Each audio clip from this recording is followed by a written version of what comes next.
नमस्कार विद्यार्थी मित्रांनो, आपले MPSC PYQ base 1 mark fix series मध्ये आपलं स्वागत आहे। आज आपण नाही का जे कंबाइंड ग्रुप बी चा जे पेपर झाला होता त्यामधला आपण नाही का हिस्ट्री या हे पाहणार आहोत। हिस्ट्रीचा सोर्स काय होता, पीआयक्यू रिपीट होते किंवा कोणते चुकाले पाहिजे होते आणि कोणते या आले पाहिजे होते हे नक्की पाहणार आहोत, जेणेकरून जे नवीन एमपीएससी स्टुडंट आहे जे 2026 साठी प्रयत्न करत आहे त्यांना नक्कीच हेल्पफुल ठरणार आहे।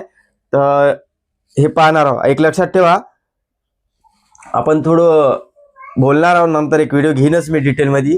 परंतु ज्यावेळेस आता जे पेपर आला आपला हे झाला कंबाइंडचा, यामध्ये बऱ्याच सिली मिस्टेक झाले असेल, पेपर लेंदी होता, अटेम्प्ट कमी झाला असेल।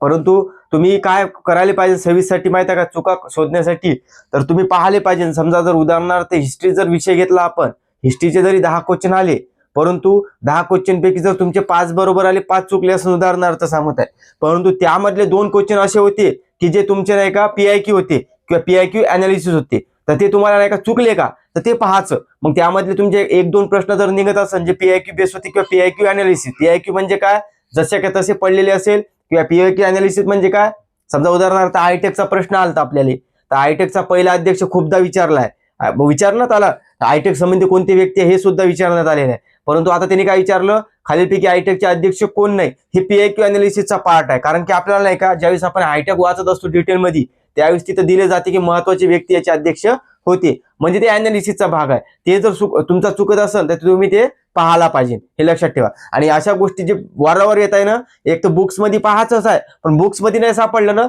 तशी व्यक्ती तशी संस्था नाही का एकदा नाही का नेटवर सर्च करायची। जसं आयटेक असेल, हिंदू महासभा असेल, हिंदू महासभेसंबंधी माहिती काही पुस्तकात चांगली दिली राहते, परंतु काही याच्यात नाही राहत, तर ते तुम्ही सर्च करायचं। आणि जे मेन व्यक्ती असते जे आपण वाचतो, जसं चित्तरंजन दास आपला अभ्यासाचा भाग आहे, जवाहरलाल नेहरू आहे, सरोजिनी नायडू आहे, हे जर अध्यक्ष बनत असेल कोणत्या संस्थेचे तर ते आपण लक्षात ठेवायला पाहिजे, कारण की पुढील प्रश्न तिथेच बनू शकते, हे लक्षात घ्या। आणि असेच प्रश्न तुम्ही नाही का इतिहास असेल, भूगोल असेल, त्यानंतर पॉलिटी असेल, त्यामध्ये तुम्ही ते पाहिले पाहिजे। नेमकं काय होते माहिती आहे का, पॉलिटी जर 15 येत असेल आणि पॉलिटीचे समजा जर 2 क्वेश्चन जे आहे आपले चुकले असेल, किंवा 13 बरोबर असेल, किंवा कोणाचे 10 बरोबर असेल, पण जे चुकत आहे ते पीआयक्यू आहे का पाहायचं, किंवा अनालिसिसचे आहे का पाहायचं, ते चुकू नये द्यायचं। आणि तसे तुम्ही नाही का 1-1, 2-2 मार्क तुमची निघणार आहे हर सब्जेक्ट मधून, आणि त्याची टोटल करा आणि आताच्या मार्क मध्ये प्लस करा, नक्कीच नाही का 55+ 60+ पर्यंत येणार। हे चुका आहे, हे चुका आपल्याला कुठे भेटणार आहे, कुठं म्हणजे आपल्या जे आपण पेपर दिला त्याचमध्ये हे चुका तुम्हाला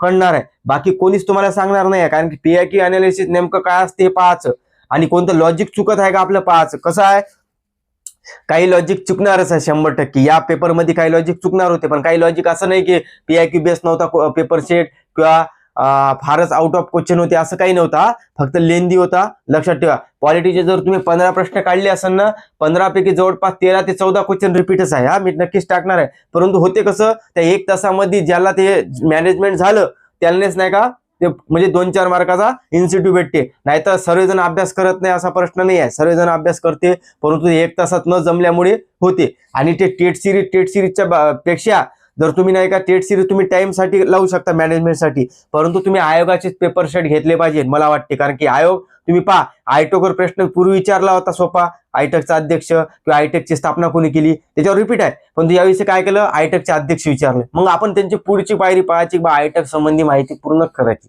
जेणेकरून पीआयक्यू बाळाचं बनते का, आणि तसेच बनणार आहे, लक्षात घ्या। म्हणजे आपण आयोगाचे एक जर पाय पुढे राहिलो तर नक्कीच असे प्रश्न आपल्याला वेळ सॉल्व्ह ना, लक्षात घ्या। आपण याच्यावर नाही का नक्कीच तुम्हाला नाही का एक व्हिडिओ टाकणार मी, 2026 साठी काय, प्री साठी कसं काय करायला पाहिजे नेमकं ते।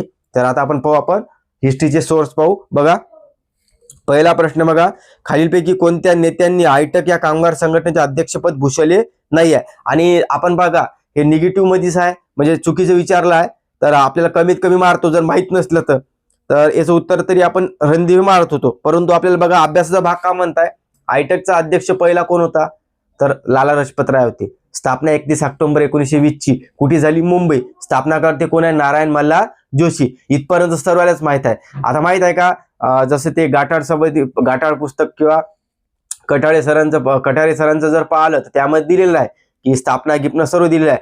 पहिलं जे सचिव विचारला ते आजपर्यंत नाही विचारला, दिवाण चिमनलाल वाटते, हे लक्षात घ्या। आणि पहिले जे स्वागत अध्यक्ष होते जोसेफ बॅप्टिस्टा होते, लक्षात ठेवा।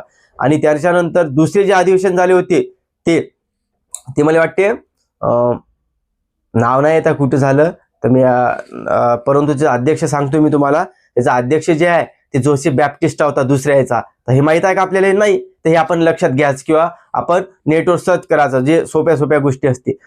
जोसेफ बॅप्टिस्टा होते. तिसऱ्या आणि चौथ्या याचा अधिवेशनाचा अध्यक्ष कोण होता आयटेकचा?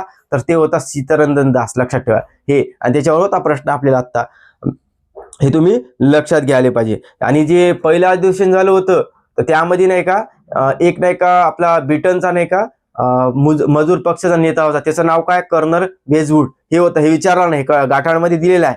त्यानंतर पहिल्या अधिवेशनात नाही का कोण कोण व्यक्ती सहभागी होते? तर त्यामध्ये मोहम्मद अली जिना होते, त्यानंतर मोतीलाल नेहरू होता, सरोजिनी नायडू होता, विठ्ठलभाई पटेल होता. हे व्यक्ती नाव आहे. म्हणजे पुढचा प्रश्न विचारेल की पहिल्या अधिवेशनामध्ये खालीलपैकी कोणती व्यक्ती नव्हती? तर हे 4 टाकणार, हे टाकणार. त्यावेळेस आपल्याला एलिमिनेशन जमलं पाहिजे. हे तुमचा अनालिसिसचा भाग आहे, हे लक्षात ठेवा. हा क्वेश्चन येणारच होता, लक्षात ठेवा. त्यानंतर याचा जर आपण सोर्स पाहिला तर बघा, PSI मेन जुलै 2022 ला आलता. तुमच्या स्क्रीनवर 31 ऑक्टोबर 1920 रोजी मुंबई येथे नारायण मल्हार जोशी यांनी स्थापना केली. बघा इथं कोणती संस्थे स्थापना केली? तारीख दिलेली आहे 31 ऑक्टोबर 1920. इथे एक प्रश्न बनला, कुठे झाली? मुंबई. तिसरा प्रश्न बघा, नारायण मल्हार जोशी स्थापना केली. स्थापनेकर्ते कोण आहे? नारायण मल्हार जोशी. आणि अध्यक्ष कोण आहे पहिला? तर लाला लजपत राय. 4 ते 5 प्रश्न इथंच जमले तुमचे. मग तुम्ही नाही का अनालिसिस करा, म्हणजे असे क्वेश्चन चुकाले नाही पाहिजे. त्याच्याच खाली बघा, PSI मेन जुलै 2022 आहे. आयटकचे पहिले अध्यक्ष कोण विचारले पाहिजे? आयटकवर 2 प्रश्न आहे. कोण होते? लाला लजपत राय. म्हणजे तुम्ही हे पहा, तिथच्या तिथं आहे, परंतु अनालिसिस मध्ये हे येणारच आहे पार्ट आपल्याला. अध्यक्ष महत्वाची व्यक्ती, लक्षात घ्या. एक विचारला होता बघा, STI मेन 2018 ला आयटक या कामगार संघटनेचे खालीलपैकी कोणता नेता संबंधित नव्हता? हा असाच प्रश्न आहे. नेता कोणता संबंधित नव्हता आणि एक अध्यक्ष कोण नव्हते, असं प्रश्न विचारताय. तर बघा, नारायण मल्हार जोशी स्थापनेकर्ते आहे, लाला लजपत राय तर पहिला अध्यक्ष आहे. लोकमान्य टिळक सुद्धा आयटक संबंधी आहे, फक्त महात्मा गांधीजी नव्हती. म्हणजे इथं तुमचा कीवर्ड काय बनला? महात्मा गांधी नाही आहे, हे लक्षात ठेवा. कधी जर महात्मा गांधी आयटेक संबंधी विचारणार तर पर्याय आपण लगेच काय करतो की, परंतु इथे आपण अनालिसिस करायला पाहिजे. कारण आयटेक व्यक्ती, आयटेकची माहिती 1-2 पेज आहे, परंतु ते दरवर्षी किंवा कधी मी प्रश्न विचारू शकते, कारण कामगार संघटनेमध्ये महत्वाचे आहे, हे लक्षात घ्या. 2 क्वेश्चन सोर्स आहे. त्यानंतर बघा, आपल्याला विचारला होता प्रार्थना समाजाच्या संबंधी आहे. हा क्वेश्चन 11वीच्या हिस्ट्रीच्या बुक्स मधून आणि PIQ मध्ये सुद्धा कव्हर होतो. बघा, 1 A, B आणि D हे जे बरोबर आहे याचे सोर्स सांगतो. आणि इथं नाशिक पंढरपूर पाहत, हा स्टेट बोर्ड मध्ये सुद्धा आहे आणि PIQ सुद्धा आहे. बघा,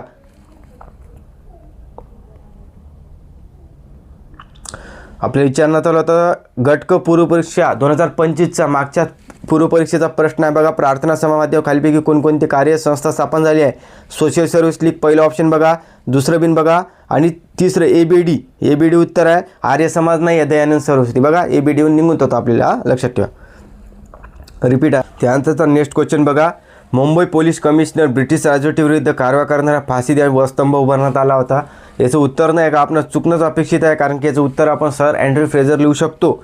आणि हा अभ्यासाचा भाग नाही, इतका डीप आपण वाचत नसतो, आणि हे चुकला तरी काही हरकत नाही आहे. आणि अशा क्वेश्चनसाठी आपण माहिती वाढवायची गरज नसते. आपल्या जर संबंधी जर याच्याबद्दल आणखी वाचायचं राहिलं तर तुम्ही पाहू शकता, परंतु आपण तिथं जाऊन असे क्वेश्चन्स असे येणारच आहे काही ना काही की जे आपण वाचला ते नसेल. आणि जर कॉमन देत असं किंवा मोठे सेंटेन्स ते बरोबरसाठी, परंतु इथं चुकणं अपेक्षित होतं, लक्षात घ्या. अशा क्वेश्चनसाठी डाटा वाढवायचा नाही. त्यानंतर बघा, आपल्याला 2 क्वेश्चन रिपीट झाले, एक क्वेश्चन नाही झाला.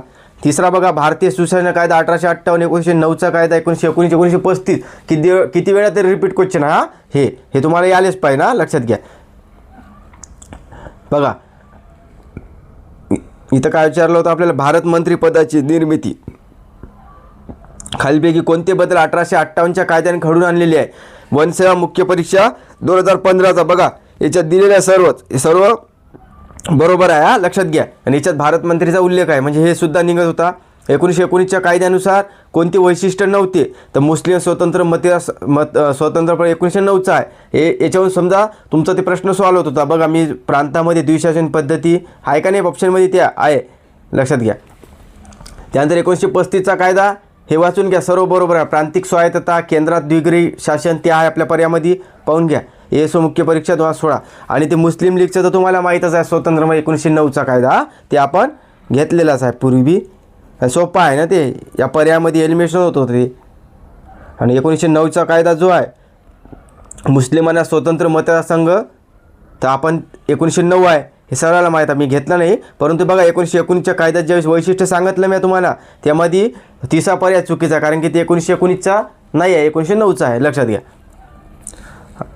सोपा आहे, 3 झाल्या रिपीट. त्यानंतर बघा हे वृत्तपत्र जे आहे, शाहू महाराजांनी जे वृत्तपत्र जे आहे त्यांना मदत केली होती ना, ब्राह्मणेतर वृत्तपत्र होते ना ते, तर त्यांना, तर त्याच्या संबंधी आपल्याला बरेच प्रश्न आहे आणि फिक्स मार्क आहे, 8, 9, 10 आहे, काहीतरी 10 काय वृत्तपत्र, ठिकाण मी माहीत पाहिजे आणि कोण सुरू केलं हे सुद्धा माहीत पाहिजे. याच्यात हे मुकुंदराव पाटील, वारचंद्र कोठारी, भगवंतराव पाळेकर, श्रीपतराव शिंदे, हे रिपीट क्वेश्चन आहे. याचा सोर्स पहा, राज्यसेवा मेंदवा 20चा बघा, विजय मराठा, जागृती, दिनमत्र, कैवारी, वाचल्यावर तुम्हाला नाही का नक्कीच उत्तर निघते बघा. 3 इथंच आहे तुमच्यावाली.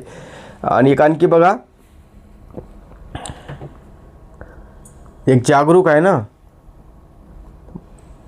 बघा, राज्यसेवा मेंदवा 25 आत्ताच आलेला आहे. खालीपैकी कोणते ब्राह्मण ते चौडे पराठी जागरूक वृत्तपत्र सुरू करणे, आलं का, जागरूक, वालचंद्र कोठारी, हे लक्षात घ्या. बऱ्याचदा रिपीट आहे हे, आणि आलेच पाहिजे, हे आपलं चुकायलाच नाही पाहिजे ना, लक्षात घ्या. त्यानंतर बघा आपल्याला प्रश्न आलता 1887 मध्ये मद्रासमध्ये झालेल्या भारतीय राष्ट्रीय अधिवेशनाचे अध्यक्ष कोण होते, हे तर माहीत असणं अपेक्षित आहे, कारण की पहिले मुस्लिम अध्यक्ष होते आणि तिसरंच अधिवेशन आपण पहिले करतच असतो 5-6. तर बघा आपल्याला विचारला होता कंबाईंड ग्रुप बी पूर्व परिषद 22, बघा पर्यामध्ये पहिलं, दुसरं, तिसरं, चौथं दिलेलं आहे आणि उत्तर तुम्ही हे जरी पाहिलं तर उत्तर येते, हे सर्वांच येणार आहे बरोबर, हा लक्षात घ्या, हे रिपीट आहे. त्यानंतर बघा डायरेक्ट विचारला होता बघा, PSI मेंदवा 19ला डायरेक्ट विचारला की 1887 मद्रास अधिवेशन अध्यक्ष कोण होते, बद्रुद्दीन तैयबजी, लक्षात ठेवा.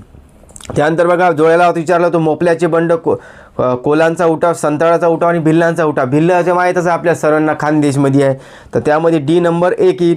त्याच्यानंतर आपल्याला मोपल्यांचे बंड वाचत असतो आपण, केरळ, विठ्ठलरामजी शिंदेचं काम आहे तिथं. त्यानंतर बघा संताळाचा उठाव बंगाल, हे सुद्धा रिपीट आहे बघा, सोर्स लावतो बघा. सहाय्यक पूर्व परीक्षा 13, 1857च्या उठावात खानदेशातील भिल्लांचे नेते कोण होते, इथं भिल्लांची नेते विचारले जाते. खानदेशातील किंवा भिल्ल कुठं नेतृत्व केलं, खानदेश, याच्यावर बरेच प्रश्न आहे, मी एक लावलेला आहे, प्रश्नामध्येच उत्तर आहे, खानदेशातील भिल्लाचे नेते. त्यानंतर बघा कोटी आदिवासीचा भिल्लांचा उठाव तीव्र स्वरूपाचा होता, हाच प्रश्न आहे खानदेशात, फक्त याचं उत्तर अ राहील. हे सहाय्यक पूर्व परीक्षा 13चा प्रश्न आहे, हे लक्षात घ्या. त्यानंतर बघा आपल्याला आता एक माहीत आहे आणि ते केरळचं सुद्धा माहीत आहे, परंतु सोर्स सांगतो मी तुम्हाला राज्यसेवा मेंदवा 25चा बघा, आत्ताच लेटेस्ट झालेला मे, बंगालमधील कंपनी सत्तेविरुद्ध झाले विविध उठावा, खाली त्यांनी घ्या. बंगालमधील उठावात संन्यासी, चुवार आणि कोलाम आणि संताळाच्या बंडाचा समावेश आहे का, संताळ हे विधान बरोबर आहे. संताळ कुठं आहे, बंगालमध्ये आहे, याच्यावर तुम्हाला कळते. सी कानू आणि सिद्धू भावानी संताळ बंडात नेतृत्व केले, विधान बरोबर आहे. तीरथ सिंग खासीच्या बंडाचे, हे सुद्धा बरोबर आहे. आणि बी का चूक आहे, तिथं संताल नाही, तिथं संन्यासी बंड पावतं, हे लक्षात घ्या, याचं उत्तर, म्हणजे याच्यावर आपल्याला निघत होतं ते. 1857च्या उठावानंतर बंगालमधील नीळ उत्पादक शेतकऱ्यांना मळेवाल्याविरुद्ध उठावात यश मिळण्याचे कारण कोणते होते. आता बघा नीळ आंदोलनाबद्दल आपण वाचत असतो, परंतु आपण इतकं डिटेल जात नसतो, आणि याचं उत्तर आपण नाही का इथं चुकूही शकतो आपण किंवा बरोबर येऊ शकते, कारण की त्या आणि प्रश्न लेंदी होऊन जाते अशा प्रकार, कारण की आपण 2-3 वेळा वाचत असतो असे क्वेश्चन, तर लक्षात घ्या. याचा सोर्स काही नाही, इतके आपण काही यश अपयश पाहत नसतो, फक्त आता इथं काय करायचं, नीळ आंदोलन कोण संबंधी आहे, कधी झालं होतं, कुठं झालं होतं, आणि थोडंफार पार्श्वभूमी वाचायला पाहिजे. इथं कोणाचं बरोबर येऊ शकते, कोणाचं चुकू शकते, लक्षात घ्या. ते आपल्याला विचारलं होतं बघा, मोपला बंड होता ना, तर इथं पर्यामध्ये विचारलं होतं 2011ला की कालानुक्रमाने लावा, मलबारमध्ये मोपला बंड आहे का, केरळ, मलबार केरळमध्ये आहे, तर लक्षात ठेवा, इथून सॉल्व होतात त्या. त्यानंतरचा नेक्स्ट क्वेश्चन बघा, राजर्षी छत्रपती शाहू महाराज संदर्भात खालीलपैकी कोणते विधान बरोबर आहे. बघा पहिला विधान, सक्तीचा व मोफत शिक्षणाचा कायदा लागू केला, हे विधान बरोबर आहे, हे माहीत असणं अपेक्षित आहे. विविध कला व कलाकारांना आश्रय दिला, हे माहीत असणं अपेक्षित नाही. विधवा पुनर्विवाह कायदा पारित करण्यात केला, हे माहीत पाहिजे. आणि कोल्हापुरात शाहूपुरी बाजारपेठ, हे सुद्धा माहीत पाहिजे. हे जे आहे ना शाहूपुरी बाजारपेठ 2008मध्ये नाही का जुना प्रश्न होता, ही शाहूपुरी बाजारपेठची स्थापना कधी करण्यात आली, 1895मध्ये. तर हे प्रश्न मला दिसला नाही, परंतु जुना आहे, 21,000मध्ये नाही आहे, हे जुना होता, मी पाहिला होता हे. परंतु आपल्याला याच्यात नाही का सोर्स सांगतो तुम्हाला, AC माहीत, AC वरून उत्तर निघत होतं, कारण की ए आणि सी हे माहीत पाहिजे, कारण की PIQ आहे बघा. राजर्षी शाहू महाराजाबाबत पाडीलपैकी कोणते विधान सत्य आहे. इथं बघा विधवा पुनर्विवाह कायदा 1916 आहे का पर्यामध्ये, बाकी सुद्धा आहे, हे तुम्ही पाहिले पाहिजे. आंतरजातीय विवाह कायदा हे सुद्धा त्यांनी केला, सच्चाई परिषद सुद्धा भरवली. हे प्रश्न कॅन्सल झाला होता त्यावेळेस का, याच्यात काहीतरी म्हणजे मला वाटते तारीख चुकवलेली आहे किंवा 2 याच्यात पर्यामध्ये, हे तुम्ही ॲनालिसिस करजा. परंतु त्यावेळेस रद्द झाला होता. इथं विधवा पुनर्विवाह कायदा तुमचा निघून जाते एक, कारण की आपण ॲनालिसिस करतो. सहाय्यक पूर्वपरीक्षा 12 मध्ये विचारला होता बघा, शाहू महाराज काय केले नाही.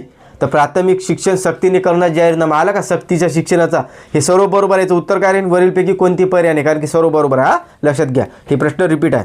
त्यानंतर नेक्स्ट क्वेश्चन बघा, आपल्याला विचारलं होतं की बा देशद्रोहाचा खटला मुझफ्फर प्रकरणाच्या वेळेस कोणावर लागू झाला होता. तर याचं उत्तर आयोगानं नाही का शिवराम परांजपे दिलेलं आहे.